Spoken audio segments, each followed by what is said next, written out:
Welcome back to the sweatshop, boys and girls. Today we're talking winter rims and tires.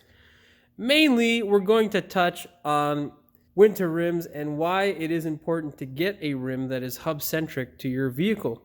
Winter tires we'll touch on a bit, but not so much. So what is hub centric, you ask? It is the center bore on your hub. The centric part means specifically that the wheel is made to mate with the center bore of your hub. Now, what the hell is a center bore? These are two examples of hubs. A hub is the piece that you attach your wheel to. You bolt it up to it. Now, this is an example of what a German hub may look like, and this is an example of what a North American or Japanese hub or Korean hub may look like. When we're talking about hub-centric rims, we're talking about a rim that sits on the hub itself. When we're talking about a lug-centric rim, we're talking about a rim that rides on the lug itself. Now, with lug-centric rims, it's not necessarily an issue or a potential issue when they're brand new or made of quality and installed by a quality technician. If you take the time to do it properly, you're not going to experience really any issues. On the other hand, that's generally not the case with most people who are installing tires at a quick pace for minimum wage. They're just not going to do it properly, unfortunately. With regards to a lug-centric wheel rim, when the process to put them on is rushed, they usually get damaged, and that can cause a vibration. Remember, you're resting on this little stud with a lug-centric rim, and with a hub-centric rim, you're resting on this big area here. Essentially, what that means is the lip of the rim rests on this portion and not the stud. That is the key difference. These ones here, lug-centric rims, are much more prone to damage and therefore causing a vibration, which will give you a headache like no other. And I'm telling you out there, a lot of shops won't look to understand that as your first problem. They will look at everything else and take your money for balancing your tires and continuously do this on and on and on again. But most problems lie with that when it comes to winter rims, especially the steel ones, because those are usually universals. It's the same thing with aluminums as well, but for the most part, those customers are spending more money, so they usually get a possible solution to a lug-centric rim, which is a centering ring. You can find these online all over the place. There are many different types for many different applications. So you'll have to do some research for your particular application. But if you do buy aluminum wheels that are lug-centric, you can get a centering ring which will effectively make them hub-centric. In the case of steel wheels, it is best and recommended that you go with a direct fit product, because it will make your life quite a bit easier. So I'll show you an example of what a hub-centric wheel and hub combination are supposed to look like. Now, what we're looking at here is a wheel and tire combination. Essentially, to understand what a hub-centric rim is, you need a hub and tire combination that is hub-centric. Now, this portion here, from here to here, across there, measures 56.1 millimeters. This portion here measures 56.1 millimeters. And when we put them together, like so, they mate perfectly.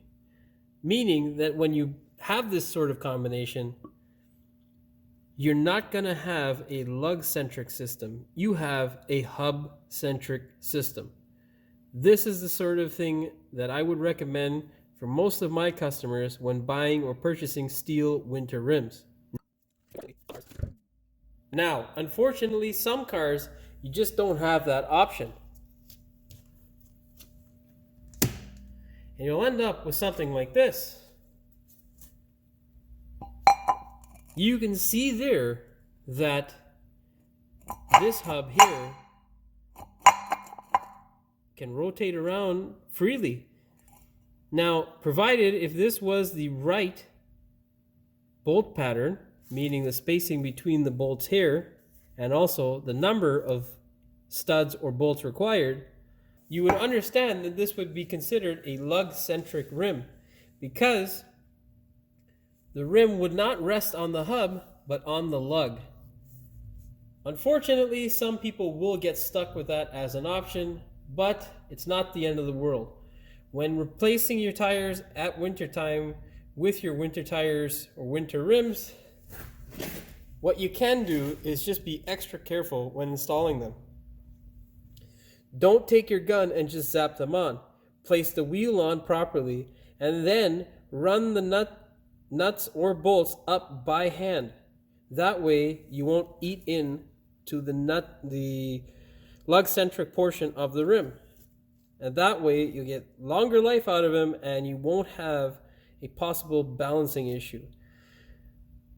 Unfortunately, it's still not the best type or style of rim. It will generally lead to balancing issues over time, just because as you torque and take the wheels on and off, you do take away some of the material. So be aware of that the next time you go to spend your hard-earned money. Now, just to touch on winter tires briefly, it is something that I definitely recommend. If you live in a snow-covered area or an area where there's a potential for ice, it makes a huge difference, not only in grip overall, but peace of mind and less stress. The fear that you get when you step on your brakes and your car continues to slide, it is something that should be experienced by everybody, especially when there's another car in front of you. It'll put the fear of God into you, that's for sure. Now, looking at the all season on the right side of the screen, you can see that there is a considerable difference here as opposed to the winter tire. Now, we're not talking specifically about size, we are talking about the amount of lines in the tread. The tread design makes a huge difference in the way that a winter tire will perform. Essentially, the more lines that you have like this, generally the better it will perform, because it's able to get rid of water a lot quicker and faster. Now, that's not to say that the all season's horrible, it's just not built for winter conditions. The other thing that I cannot show you on camera is specifically the way that they feel. If you go into your local tire shop and you take your fingernail and just stick it into an all-season tire versus a winter tire, you will see a huge difference. That difference is the tire compound. The rubber that is used to produce the winter tire is much stickier than the rubber used to produce the all-season. The key thing here is with the winter tire, it stays sticky in cold temperatures. That's where you're going to really feel the benefit of winter tires. In short, I would definitely recommend winter tires, especially if you're a new driver or someone who has to traverse terrain that isn't so nice. It will definitely help you. It's not just a marketing ploy or scam. They do make a difference, especially in the stopping distance, and it can really get you out of a jam. So do yourself a favor. If you want less headache in your life and you don't want to kiss somebody else's bumper, pick up a good set of winter tires. At least consider it. Hopefully this video brought you some clarity to what can be a confusing subject. If it did, please consider liking, sharing, and subscribing to the channel. And don't forget, hit the bell icon so you don't miss any of our new videos. Thanks for watching. We'll see you in the next one.